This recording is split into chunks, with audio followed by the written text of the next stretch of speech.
안녕하세요. 극캐스천입니다. 리그 오브 레전드, 흔히 롤이라고 부르는 게임이 있습니다. 사실 저는 이 게임을 깊이 하거나 잘 아는 사람은 아닙니다. 랭크 게임을 한번 해보려고 30레벨까지 올려본 적은 있지만 이 게임을 해보고 싶어서나 아니 정말 좋아해서 했던 것은 아닙니다. 다만 제가 평소에 보던 스트리머들이 가끔 롤을 하는 모습을 보다 보니 그 게임을 좀 더 알고 싶어서, 좀 더 잘 보고 싶어서 해봤던 경험은 있습니다.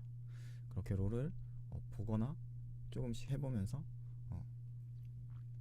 들었던 생각들, 아주 전문적인 이야기를 하려고 하는 것이 아니라 그냥 그 게임을 보다가 구조를 생각하다가 생각한 생각들을 몇 가지 나눠보려고 합니다. 롤이라는 게임을 시작하면 캐릭터가 처음 시작하는 곳이 있습니다. 흔히 우물이라고 부르는 곳입니다.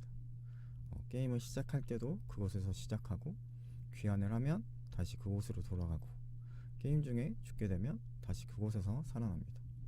그 우물에 있으면 체력도 차고 마나도 차고 다시 싸울 수 있는 상태로 회복됩니다. 어떻게 보면 가장 안전한 곳이죠. 상대가 쉽게 들어올 수 없고 내가 회복될 수 있고 다시 준비할 수 있는 곳입니다. 그런데 생각해보면 그 우물이 아무리 안전하고 좋아도 그곳에만 있으면 게임을 이길 수 없고 진행할 수 없습니다. 우물에만 있으면 죽지는 않을 수 있습니다. 체력도 계속 채워질 수 있고 위험한 싸움을 피할 수도 있습니다. 하지만 그곳에 있으면 내가 맡겨진 역할을 할 수 없습니다. 게임이 안 되는 것이죠. 라인으로 나가야 하고, 정글을 돌아야 하고, 시야를 잡아야 하고, 팀과 함께 싸워야 합니다. 그렇게 상대의 공격을 막아내고 이겨내야 하는 것이죠. 그래야 게임이 되는 것이죠. 이처럼 각자에게 주어진 자리와 역할이 있습니다. 그 역할을 감당할 때 게임이 진행되고 팀이 버티고 승리를 향해 나아갈 수 있듯이 우리에겐 예배가 우물과 같지 않을까 생각해 보았습니다. 우리는 예배의 자리에서 회복됩니다. 기도의 자리에서 힘을 얻고, 찬양 가운데 마음이 다시 살아나고, 하나님의 말씀 앞에서 방향을 다시 붙잡습니다. 하나님의 품은 우리에게 우물과 같은 자리일 수 있습니다. 지친 마음이 회복되고, 메말랐던 영혼이 다시 힘을 얻고, 무너졌던 믿음이 다시 일어나는 자리. 그런데 중요한 것은 우리가 그 자리에만 머물기 위해 회복되는 것은 아니라는 생각이 들었습니다. 예배가 좋다고 해서 예배당 안에서만 머물 수는 없습니다. 기도의 시간이 은혜롭다고 해서 기도의 자리 안에서만 숨어 있을 수는 없습니다. 하나님의 품이 안전하다고 해서 삶의 자리로 나아가는 것을 계속 피할 수는 없습니다. 하나님이 우리에게 힘을 주시는 이유는 그 힘으로 다시 살아내게 하시기 위함일 것입니다. 말씀으로 충전되고 은혜로 회복되고 하나님의 사랑 안에서 다시 일어난 사람은 가정으로, 일터로, 관계 속으로 내가 감당해야 할 하루의 자리로 나아가야 할 것입니다. 그것이 때로는 불편하고 힘들고 싸워야 하는 자리라 할지라도 우리는 그곳으로 다시 나아가야 할 것입니다. 왜냐하면 신앙은 안전한 곳에서만 머무는 것이 아니라 하나님의 힘으로, 하나님의 사랑으로, 하나님의 능력으로 삶을 살아내는 일이기 때문인 것 같습니다. 생각해보면 롤이라는 게임도 결국은 대결입니다. 상대가 있고 싸움이 있고 밀고 들어오는 공격이 있고 지켜야 할 것이 있습니다. 우리의 삶도 마찬가지일 것입니다. 눈에 보이는 게임은 아니지만 우리의 삶에도 싸움이 있습니다. 세상의 가치관과 싸워야 할 때가 있고, 내 안의 연약함과 싸워야 할 때가 있고, 비교와 욕심과 두려움과 싸워야 할 때가 있을 것입니다. 믿음을 지키기 위해 싸워야 할 때도 있고, 감사를 잃지 않기 위해 싸워야 할 때도 있고, 하나님을 바라보는 마음을 빼앗기지 않기 위해 버텨야 할 때도 있습니다. 그래서 우리는 회복이 필요할 것입니다. 우물로 돌아가듯 하나님께 돌아가야 합니다. 예배로 돌아가고, 기도로 돌아가고, 말씀으로 돌아가고, 찬양으로 돌아가야 합니다. 하지만 그 회복은 도망치기 위한 회복이 아니라 다시 나아가기 위한 회복일 것입니다. 숨기 위한 회복이 아니라 살아내기 위한 회복일 것입니다.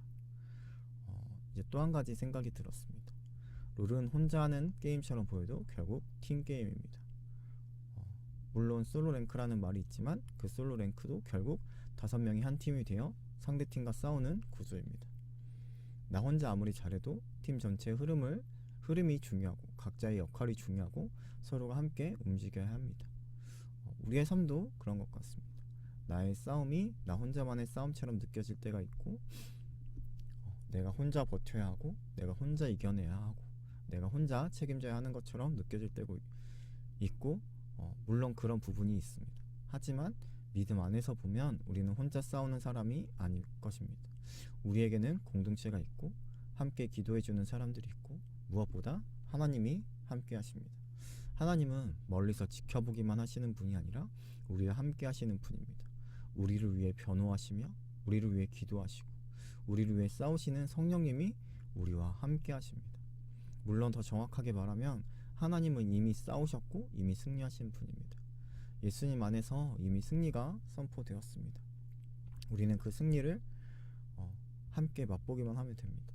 하지만 그 승리를 믿고 살아가는 우리의 입장에서는 오늘의 자리에서 여전히 싸움을 마주하기도 합니다. 그래서 우리는 다시 고백해야 되는 것 같습니다. 하나님, 오늘도 나와 우리와 함께 싸워달라고. 내가 혼자 감당하는 싸움이 아니라 주님이 함께 하시는 싸움이 되게 해달라고. 내 힘으로만 버티는 하루가 아니라 주님의 힘으로 살아내는 하루가 되게 해달라고.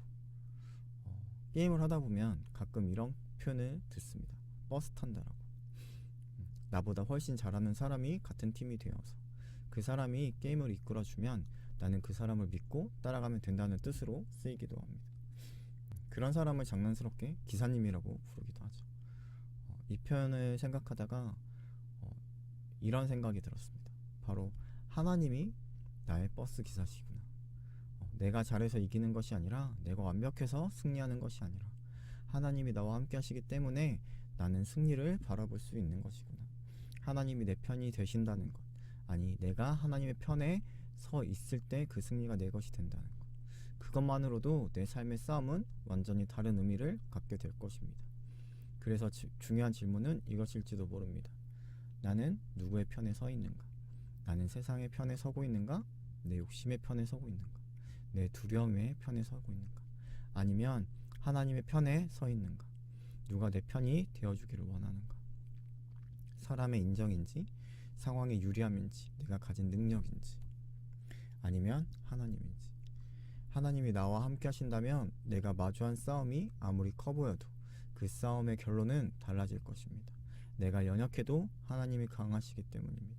내가 부족해도 하나님이 신실하시기 때문입니다. 내가 흔들려도 하나님이 나를 붙들고 계시기 때문입니다. 그리고 또 하나 생각하게 된 것은 각자의 포지션입니다. 룰에는 여러 포지션, 5개의 포지션이 있습니다. 모두가 같은 곳에 서지 않습니다. 모두가 같은 역할을 하지 않습니다. 누군가는 앞에서 버티고, 누군가는 뒤에서 공격하고, 누군가는 팀을 보호하고, 누군가는 보이지 않는 곳에서 흐름을 만들어 갑니다. 챔피언도 다양합니다. 각자 가진 능력이 다르고, 강한 시간이 다르고, 잘할 수 있는 역할이 다릅니다. 그런데 그 다양함이 팀을 만듭니다. 모두가 같은 캐릭터일 필요가 없고, 모두가 같은 방식으로 싸울 필요가 없습니다. 우리의 삶도 마찬가지죠. 하나님은 우리를 모두 같은 모습으로 부르지 않으셨습니다. 모두가 같은 은사를 가진 것도 아니고, 모두가 같은 자리에서 살아가는 것도 아니고, 모두가 같은 방식으로 쓰임 받는 것도 아닙니다. 누군가는 드러나는 자리에서 섬기고, 누군가는 보이지 않는 자리에서 섬깁니다. 누군가는 말로 위로하고, 누군가는 행동으로 돕습니다. 누군가는 앞에서 이끌고, 누군가는 뒤에서 기도합니다. 누군가는 큰 일을 맡은 것처럼 보이고, 누군가는 아주 작고 평범한 자리를 지키는 것처럼 보이기도 합니다. 하지만 하나님 앞에서 각자의 자리가 있지만 그 자리는 같습니다. 다만 맡겨진 역할이 다를 뿐이죠. 그래서 우리는 다른 사람의 포지션을 부러워하기보다 내게 맡겨진 자리를 보아야 합니다. 다른 사람이 받은 은혜를 부러워하기보다 내게 주어진 은혜를 붙들어야 합니다. 다른 사람의 축복을 바라보며 흔들리기보다 내 삶에 주어진 하나님의 부르심을 신뢰할 것입니다. 내가 서 있는 자리가 화려하지 않아 보일 수 있습니다. 내 역할이 작아 보일 수 있습니다. 내 싸움이 아무도 알아주지 않는 싸움처럼 느껴질 수도 있습니다. 하지만 하나님이 나를 그 자리에 두셨다면 그 자리에도 의미가 있습니다. 그 자리에도 예배가 있습니다. 그 자리에도 순종이 있습니다. 그 자리에도 하나님이 함께 하십니다. 결국 중요한 것은 내가 어디에 서 있느냐가 아니라 누구와 함께 서 있느냐인 것 같습니다. 내가 어떤 포지션을 맡았느냐만이 아니라 그 자리에서 하나님을 바라보고 하나님과 함께하고 있느냐, 그것이 가장 중요한 것 같습니다. 우물에서 회복되었으면 다시 삶의 자리로 나아가야 합니다. 혼자 싸우는 것 같아도 우리는 혼자가 아닙니다. 각자의 포지션이 달라도 하나님 안에서 우리는 함께 부름 받은 사람들입니다. 그리고 하나님과 함께 하신다면 우리의 싸움은 이미 다른 결론을 향해 가고 있을 것입니다. 그래서 오늘의 질문은 이것입니다. 나는 회복의 자리에만 머물고 있진 않은가? 하나님께 힘을 얻고도 삶의 자리로 나아가는 것을 두려워하고 있진 않은가? 나는 누구의 편에 서 있고 누구의 편에 서 있길 원하는가? 그리고 내게 주어진 자리에서 내 역할을 믿음으로 감당하고 있는가? 하나님은 우리를 회복시키십니다. 그리고 회복된 우리를 삶의 자리로 보내십니다. 그리고 빛이 필요한, 사랑이 필요한 자리로 우리를 보내십니다.